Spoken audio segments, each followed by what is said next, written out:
para cada um deles que foram citados, Pai. É no nome de Jesus, humildemente, que nós te agradecemos. Amém.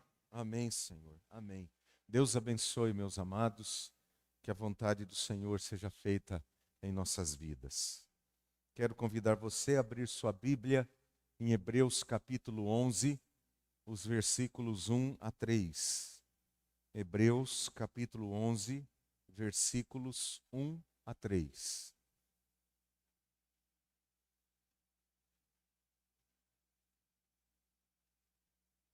Hebreus 11, de 1 a 3.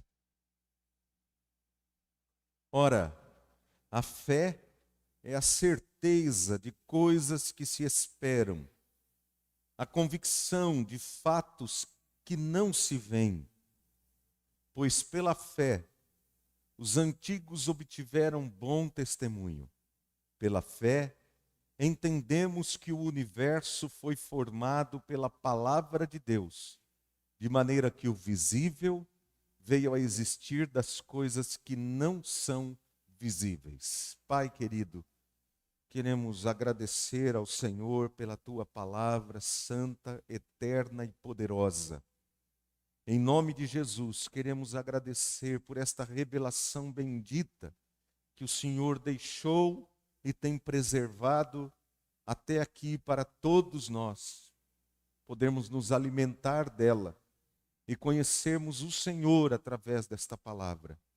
Pai, abençoa todos os irmãos que estão ouvindo agora a palavra do Senhor, quer aqui presencialmente, quer aqueles que estão, ó Deus, também participando do culto através das redes sociais, meu Deus. Ou outros que ainda depois ouvirão as gravações, ó Pai, que nós deixamos ali para que pessoas possam ouvir. Que a tua palavra poderosa, verdadeira, possa, Senhor meu Deus, tocar em cada coração, trazendo vida, trazendo esperança, trazendo mudança, transformação. Ó Senhor, nós aguardamos em Ti. Tu és a nossa esperança, meu Pai. Em nome de Jesus, tudo lhe agradecemos. Amém. O justo viverá pela fé. Essa é uma das mais importantes revelações que nós temos na Bíblia Sagrada. O verso de número 6, que nós não lemos, vamos ler em outra pregação, se assim Deus permitir, diz que sem fé é impossível agradar a Deus. Sem fé é impossível. Isso porque, meus irmãos, o próprio ser de Deus é a suprema realidade invisível com o qual a fé tem que tratar. Nós não vemos a Deus, mas nós cremos nele. Então, quando nós falamos sobre fé, o que é que nós estamos falando? O que é que a Bíblia está tratando quando ela trata da questão de fé? Nós podemos afirmar a partir do texto bíblico que a fé é definida como convicção que se fundamenta numa realidade espiritual e invisível. Volto a dizer, a fé é definida como convicção que se fundamenta numa realidade espiritual e invisível. Se a fé fosse algo que pudesse ser fundamentar em algo visível ou algo que nós podemos provar, ela nem sequer seria necessária. Não haveria necessidade de fé, porque aquilo que pode se provar, aquilo que pode se enxergar, pode se ver, não há nenhuma necessidade de fé para isso. Qualquer pessoa poderia acreditar facilmente, já que estaria vendo, né? Já que estaria vendo e já que estaria sendo provado pelos meios humanos de se provar alguma coisa. A fé, então, ela trabalha com questões espirituais, com questões invisíveis. E como afirmamos aqui, a primeira e a razão da fé é o próprio Deus, o Deus invisível. Ele é a razão da nossa fé. A fé faz com que nós vivamos no presente com uma certeza e esperança real quanto ao futuro, independentemente das circunstâncias históricas e das ações humanas. E esta convicção nos dá a firmeza de fé, a certeza de que as melhores bênçãos de Deus ainda estão no futuro. O crente sabe que ainda há de desfrutar muito mais do que ele possa pensar, do que ele possa sonhar, do que ele possa até mesmo esperar. Porque aquilo que nos aguarda, segundo as Sagradas Escrituras, aquilo em que se fundamentam as nossas esperanças, as nossas convicções, a nossa fé, são em promessas extraordinárias, maravilhosas, incompreensíveis ao coração humano, inacreditáveis aos olhos e aos ouvidos de um ser humano. Portanto, queridos e amados irmãos, o futuro para o crente, ele não é incerto, não é uma incógnita, porque o crente tem absoluta certeza de que o seu futuro está nas mãos de Deus. E nós ainda não chegamos lá, no futuro, mas Cristo já está lá. Porque para o Senhor Jesus Cristo não existe passado, presente ou futuro. Ele simplesmente está, ele simplesmente é. Assim é Deus. Deus está aqui, está lá, está em todo lugar, em todo momento, em todo tempo. Porque ele não é limitado por estas coisas. E quando nós cremos que Jesus Cristo já está lá, nós podemos também ter a garantia de que tudo aquilo que é de Cristo é nosso. E pela fé, de fato, já é. Porque a Bíblia Sagrada nos ensina a olhar para estas coisas todas já realizadas pelo Senhor Jesus Cristo e já anunciadas por Ele como realidades nossas. Pela fé nós estamos assentados nos lugares celestiais com o Senhor Jesus Cristo, porque pela fé nós já ressuscitamos com Ele. Pela fé nós somos co-herdeiros com Ele de todas as bênçãos que o Senhor já deu ao seu Filho, porque através de Cristo também nós somos filhos. Então a fé é definida como convicção que se fundamenta numa realidade espiritual e invisível. E é pela fé, meus irmãos, que os crentes do passado viveram e nos deixaram seu testemunho. Como diz o versículo 2, pois pela fé os antigos obtiveram bom testemunho. Então, a partir do versículo 4, se você for ler o capítulo 11 todo, nós não vamos lê-lo hoje, nós iremos pregar, se Deus permitir também, em outros domingos. Mas a partir do versículo 4, nós temos a história que descreve o testemunho de fé de todos aqueles crentes do passado, dos principais que nós mais conhecemos. Então nós temos o testemunho dessa gente, porque fé é história. Fé, como eu já disse aqui em uma outra ocasião que estávamos estudando a carta aos Hebreus, fé é biografia. Fé não é conto. Fé não é fábula. Fé se baseia em história de gente real. São personagens aqui descritos de história real. Gente que viveu, que nasceu, que cresceu, que lutou, que morreu. Gente real, de carne e osso, como todos nós.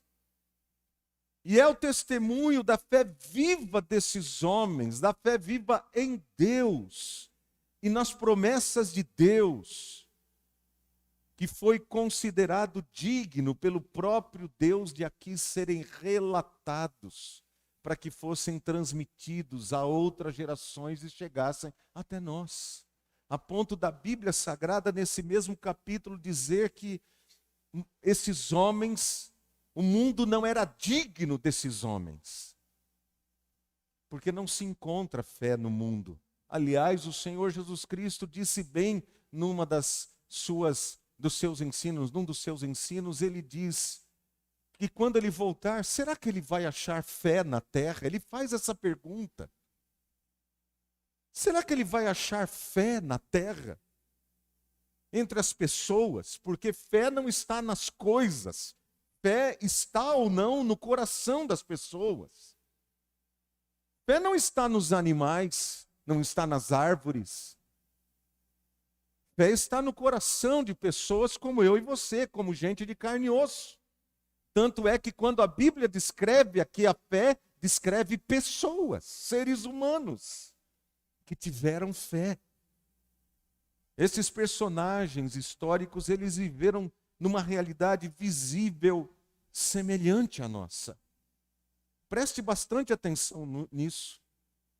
O mundo sempre foi e sempre será um lugar de conflitos, um lugar de tragédias, um lugar de perseguições, de angústias. Porque o mundo é o palco onde o pecador rebelde insiste em viver a sua vida ignorando a realidade de Deus. Esse é o mundo em que nós vivemos. Esse é o mundo onde o crente é chamado a viver a sua fé em Deus. Que foi chamado pelo escritor John Stott de contracultura. É isso que nós vivemos. Nós nadamos contra a cultura, não a favor dela. Porque, em geral, a cultura, ela vai contra, a cultura vigente, ela vai contra os ensinos da palavra do Senhor.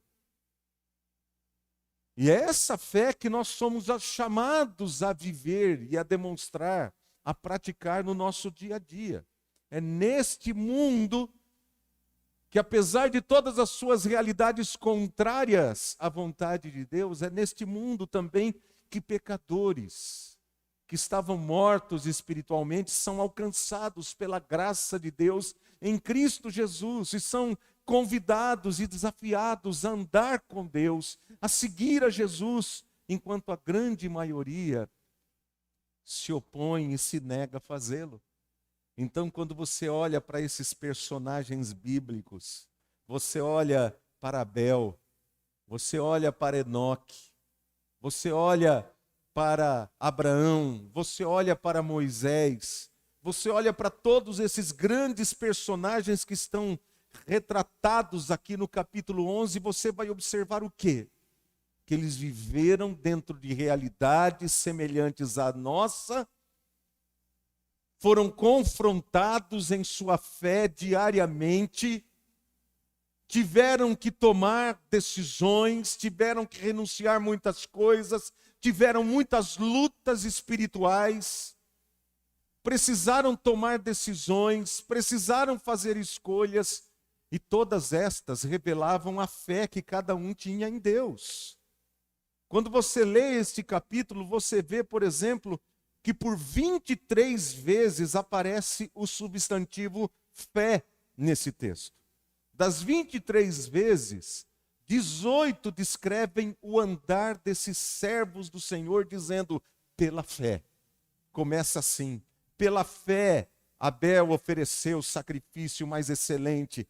Pela fé, Enoque andou com Deus. Pela fé, Moisés. E assim cada um deles. Pela fé, é a vida do cristão. É uma vida pela fé neste mundo. Então a fé, ela pode ser documentada. Mas ela pode ser documentada não por experimentos científicos. Mas ela pode ser documentada pelo testemunho de vida daqueles que por ela foram alcançados e transformados. Você não pode descrever uma pessoa que não tem fé como alguém de fé. Você só pode descrever a pessoa que vive pela fé como alguém realmente que olha, você olha para as decisões, você olha para as escolhas, você olha para a vida dela e você fala, essa é uma pessoa de fé. Fé é algo que se vê. Não é à toa que quando levaram aquele paralítico e colocaram por cima da casa de Pedro para introduzi-lo onde Jesus estava, já que não conseguiam, os 4 amigos foram e deram um jeito de colocá-lo por cima, diz o texto, vendo-lhes a fé. O Senhor Jesus Cristo, então, fez determinada coisa. Queridos, fé não é algo abstrato.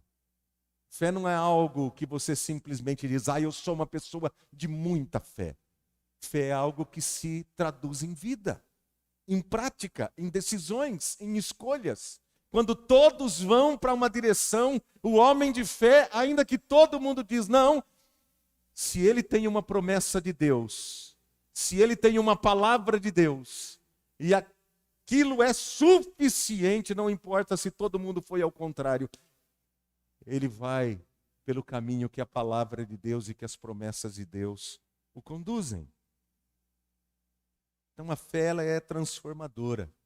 Ela é transformadora. A fé tem como fonte de poder a palavra de Deus. A fé tem como fonte de poder não as coisas que nós achamos objetos, muitas vezes, né? Porque o mundo onde a gente vive é cheio de objetos, que as pessoas atribuem fé ao objeto. A água que você bebe em cima do rádio, como nós falamos hoje pela manhã aqui, né? Coloca a água em cima do rádio, agora eu vou orar. E você vai beber, porque agora, né?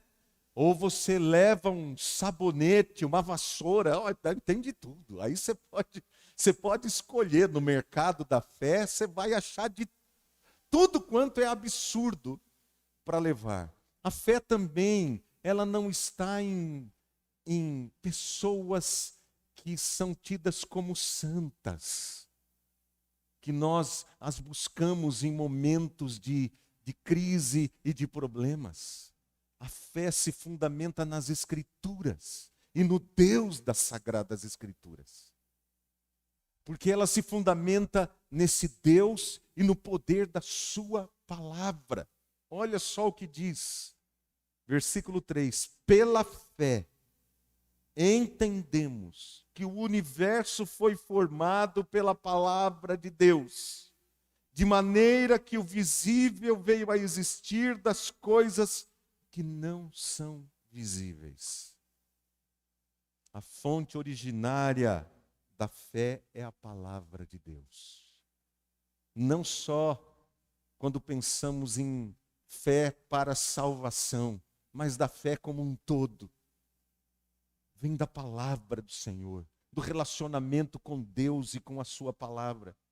Queridos, nem todas as pessoas que ouvem a palavra de Deus recebem os frutos desta palavra. Nem todas as pessoas. Com certeza, há pessoas que vão sair daqui desta noite e vão sair como entraram. Não vai mudar absolutamente nada, vão continuar como vieram. Não é porque eu estou determinando isso, mas é porque vão ouvir a palavra, mas não vão ouvi-la com fé. Não vão ouvi-la com fé. A Bíblia Sagrada fala sobre isso, Hebreus capítulo 4, verso 2, diz lá que eles ouviram a palavra, mas a palavra não lhes trouxe proveito, porque não foi acompanhada com fé. Quando a palavra não é acompanhada com fé, é a mesma coisa que você ouvir um livro qualquer. Eu me lembro uma certa vez de um pastor que levou um livro do Jung, aquele psicólogo, levou o livro, pegou o livro no púlpito, eu estava presente nesse dia, inclusive, lá em São Carlos. Ele levou o livro do Jung, leu lá uma página do livro do Jung e pregou sobre aquilo. E por quê? Porque, ora, ele estava passando por uma crise de fé, ele havia deixado o ministério pastoral, havia abandonado o seu casamento e a sua esposa. Então, para ele, o livro do Jung e a Bíblia Sagrada tinham o mesmo peso. Tinha o mesmo peso. Então, ler o livro do Jung lá, porque os jovens convidaram ele para pregar, porque ele era muito legal, era um cara liberal e aquela coiseira toda, né? Mas e daí? O livro do Jung tem poder para salvar? Nós cantamos aqui nesta noite, né? Tem poder para salvar.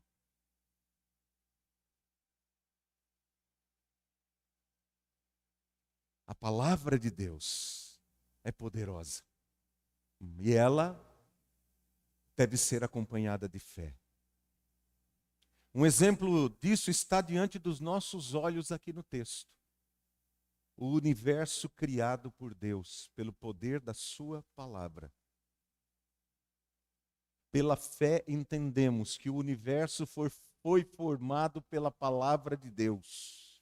Deus trouxe à existência o universo. Pelo poder da sua palavra, Ele criou a partir do nada. Eu estava lendo um livro esses dias atrás que eu ganhei, um livro religioso. O livro se chama Sois Deuses, ou Somos Deuses, uma coisa assim. De um homem muito religioso aqui da nossa cidade. E ele escrevia ali que é impossível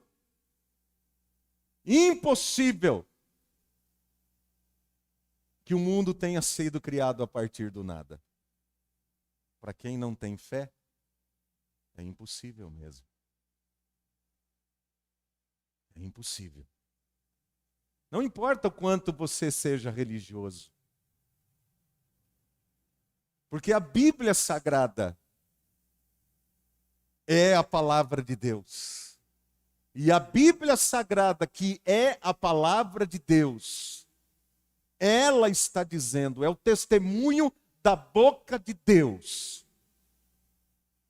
inspirado pelo Espírito Santo de Deus, que está nos dizendo que o universo foi formado pela palavra de Deus,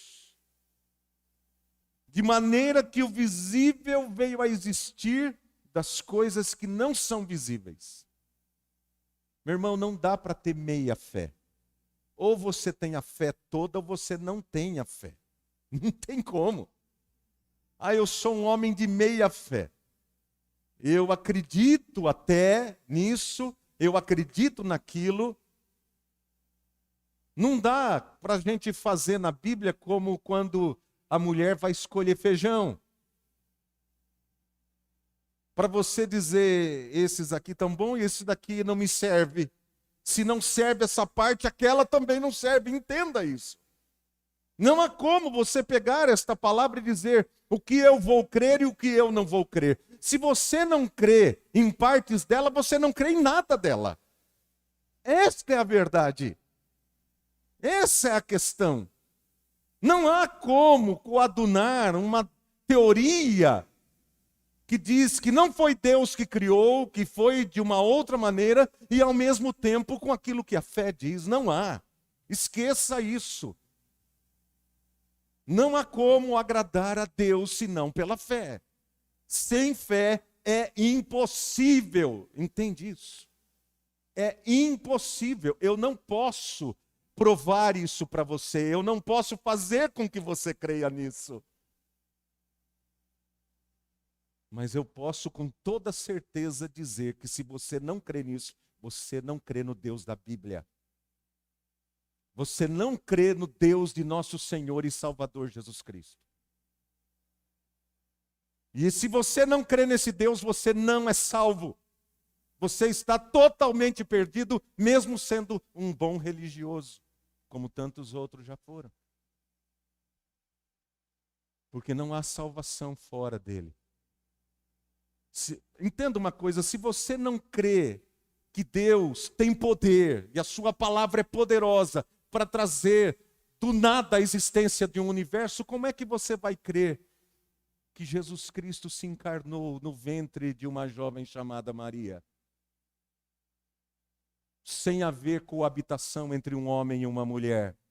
Como é que você vai crer nisso?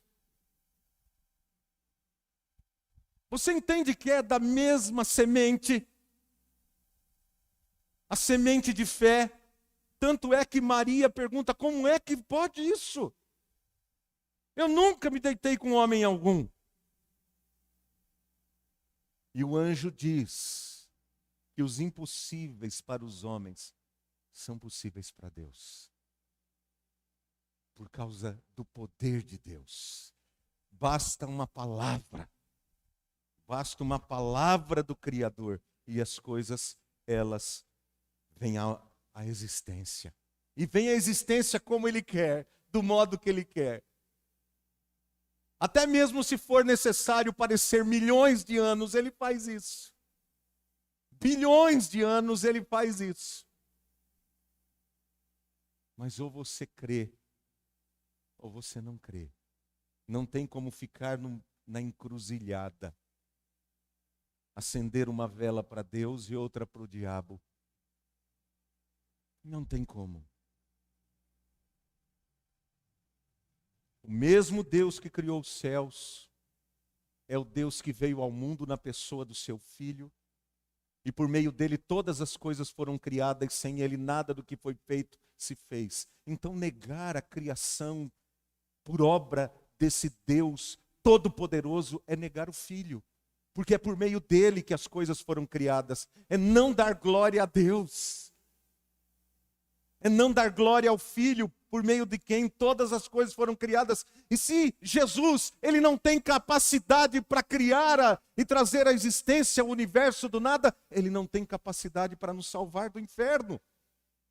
E todos nós estamos perdidos e nós estamos aqui perdendo o nosso tempo.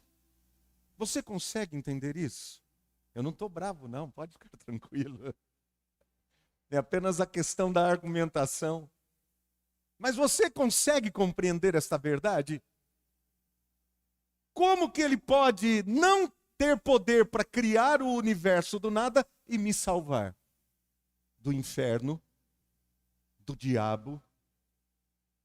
Ele não teria poder para me dar uma nova vida ou ressuscitar dentre os mortos, porque ele não tem poder algum. Ou ele tem todo o poder, ou ele não tem nenhum poder. Essa é a questão desse nosso Deus. Mas como, pastor, eu não consigo compreender? De fato, nós cremos porque está revelado. A fé se fundamenta na revelação das Escrituras Sagradas. A fé vem pela pregação das Sagradas Escrituras, Romanos 10, 17. Então nós cremos porque aquilo foi revelado a nós. E como está revelado, nós cremos. Porque é ali que se fundamenta a nossa fé. Ah, mas nós não conseguimos ver. É exatamente isso. Nós conseguimos ver o mundo criado, as realidades que estão à nossa volta. Mas estas realidades que estão à nossa volta não são a plena realidade de todas as coisas. É isso que ele quer dizer. Quando Jesus, ele instituiu a Santa Ceia, o que ele fez?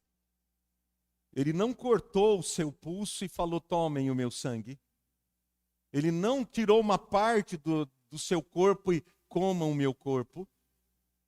Mas ele pegou realidades materiais, conhecidas de todos nós, um pedaço de pão e um pouco de vinho ou suco de uva, eu não sei muito bem, não importa também, era o fruto da videira.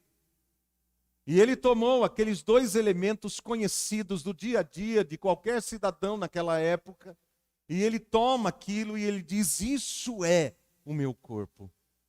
Isso é o meu sangue. E ele vai mostrar que quando nós comemos aquele pão pela fé nele, nós estamos recebendo de fato o seu corpo como realidade espiritual. Nós nos alimentamos espiritualmente pela fé do corpo e do sangue de Jesus. Não precisam se transformar. O corpo, o pão vai continuar sendo pão, o vinho vai continuar sendo vinho. Não precisa haver uma transubstanciação, uma transformação daqueles elementos. Mas o que ele quer dizer para nós é que acima da realidade física, daquela realidade que nós conseguimos perceber com os nossos sentidos, existe uma realidade espiritual que nós precisamos aprender a receber pela fé. É uma realidade. Por isso ele pode falar de novo céu e de nova terra, onde habitam justiça. Ele pode falar de um lugar maravilhoso que Ele foi preparar para nós, para que onde Ele está, nós estejamos com Ele. O apóstolo Paulo pode falar que estar com Cristo é incomparavelmente melhor. Porque o crente, ele aguarda esta verdade. E assim é que Moisés preferiu deixar os tesouros do Egito, preferiu deixar de ser chamado filho da filha de Faraó, para passar a vida no deserto, na pobreza, de certa maneira, abrindo mão de tudo, porque ele considerava como maiores tesouros aquilo que os olhos físicos não podem ver, mas que ele os via pela promessa de Deus. Queridos e amados irmãos, a fé sempre tem sido a grande condição exigida por Deus para que possamos conhecê-lo e andar com Ele, para que possamos adorá-lo, para que possamos nos relacionar com Ele e para que possamos viver como seus filhos neste mundo. É pela fé e através de pessoas de fé que Deus realiza os seus grandes feitos na história. E por menor que possa parecer aos olhos humanos, uma atitude de fé tem o poder de transformar vidas e situações. Uma pequena atitude de fé é um menininho que vem com 5 pães e 2 peixinhos e os apresenta nas mãos do Senhor Jesus Cristo e Ele faz coisas extraordinárias. Pequenas atitudes de fé, pequenas ações de fé. Eu conversava com meu querido amigo Rony esta semana e ele me contava a respeito da sua situação. E ele compartilhou algo comigo que a hora que ele compartilhou, e eu estava preparando essa mensagem, eu falei, poxa vida, é isso mesmo. Ele me dizia que trabalha com uma pessoa que é uma pessoa mais rude. Ela tem um jeitão assim de lidar com as pessoas, que não é aquele jeito carinhoso, amoroso. A gente conhece pessoas assim. E essa pessoa, ela teve um problema sério de saúde. E quando ela passou por esse problema, ele foi à casa desta pessoa e pediu se poderia orar com ela, orou com esta pessoa. 2 semanas depois, essa pessoa voltou ao médico e ela não tinha mais nada. Não sei se foi através da oração do Rony, não quero aqui afirmar isso ou aquilo. Mas o fato é que esta pessoa estava bem. Passaram-se os meses e ficou sabendo então que o Rony, esse nosso querido irmão, por quem nós temos orado, ele estava com um problema grave, problema seríssimo, uma doença autoimune, uma doença gravíssima e que ele teria que passar por um transplante de medula. E ele chegou e disse ao Rony, Rony, eu não consigo entender. Você é uma pessoa tão boa para todo mundo aqui. O João conhece bem o Rony também. Pode falar tranquilamente que convivemos juntos lá em Guarapuava com ele. Falou, você é uma pessoa tão boa, você sempre é tão justo, tão correto, trata todo mundo com tanto amor. Eu não consigo entender. Você está passando por tudo isso. E o Rony pôde testemunhar ali a sua fé em Deus, o quanto ele estava em paz.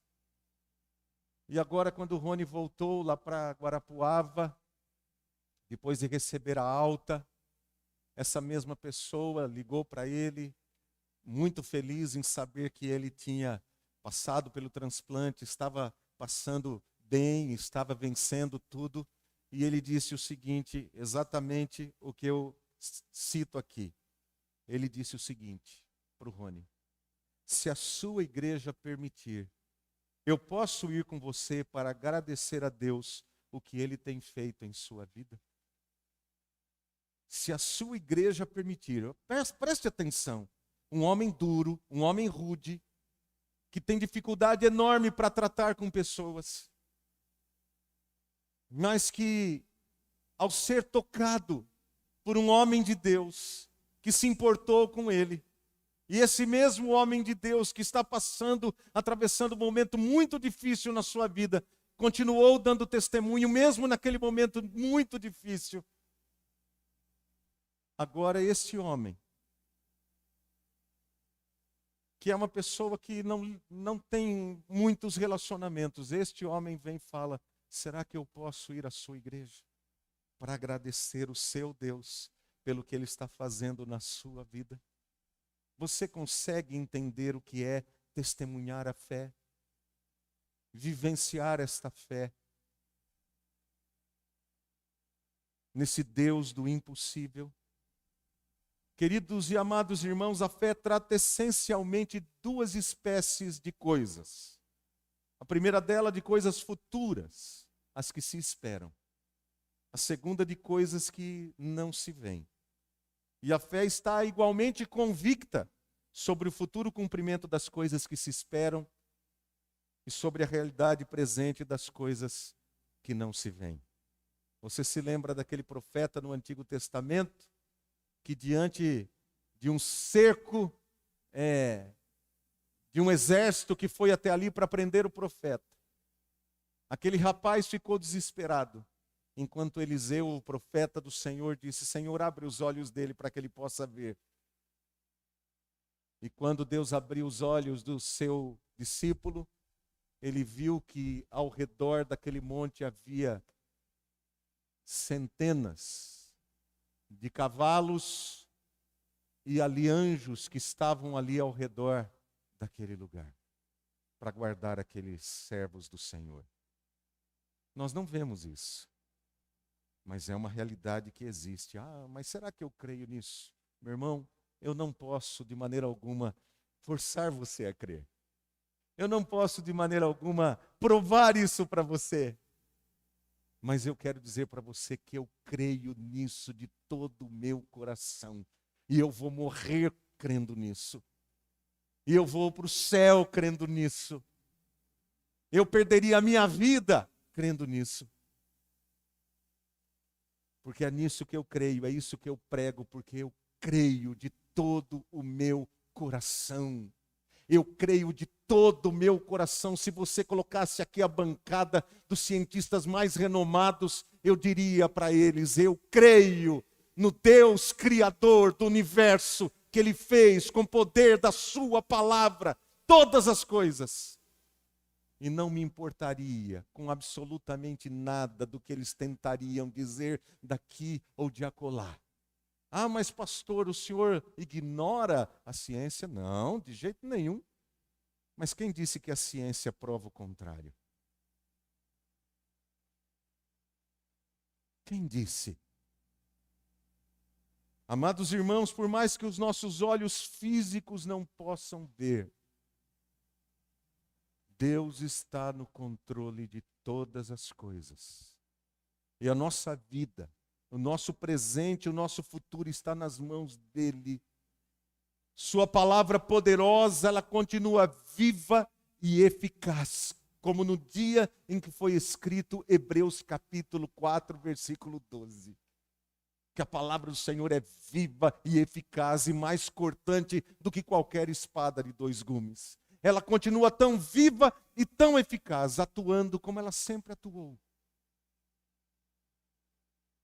E como é maravilhoso quando a gente vê gente que continua procurando a igreja, querendo conhecer a esse Deus. A gente vai recebendo pessoas que nunca estiveram em igreja nenhuma, que não cresceram em igreja nenhuma, e querem conhecer esse Deus. Porque a palavra, o Deus da palavra tocou em seus corações e as trouxe para si, porque é Ele que chama, é Ele quem faz a obra. Como é maravilhoso isso, porque a palavra continua viva se você não crê. Eu oro a Deus para que Deus abra o seu coração, porque há muita gente crendo. A palavra continua falando no coração daqueles que a recebem. Ela continua criando, ela continua movendo, ela continua trazendo vida, ela continua fazendo mudança, conduzindo a história para o fim determinado por Deus. É a palavra de Deus. Agora, o que é que nós vamos fazer diante dessa realidade bíblica? Da realidade bíblica, o que nós vamos fazer? Negá-la? Reconhecê-la como palavra de Deus e nos apegarmos firmemente a ela? É uma decisão, é de um ou outro lado. você entende isso? Não tem como ficar no meio. Quando chegarmos diante do Senhor Jesus Cristo, Ele vai perguntar para nós: você ouviu a minha palavra? Ouvi, Senhor. E aí? Senhor, eu fiquei no meio. Não há crente pela metade, não há fé pela metade. Então, se você não crê, mas você sabe que isso é verdade, mas você tem dificuldade de crer nisso, peça ao Espírito Santo de Deus que Ele fale no seu coração, que Ele leve você à verdade, porque Ele veio a esse mundo para nos conduzir à verdade. É o Espírito Santo. Peça a Ele isso. Queridos, o justo viverá pela fé.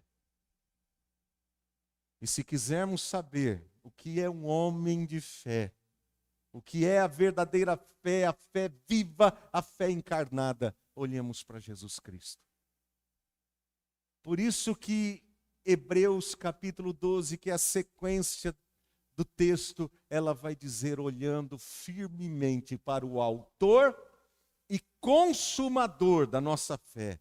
A fé tem início em Cristo e o fim dela é Jesus Cristo. Do início ao fim, Jesus. Do início ao fim, Jesus. Só Jesus.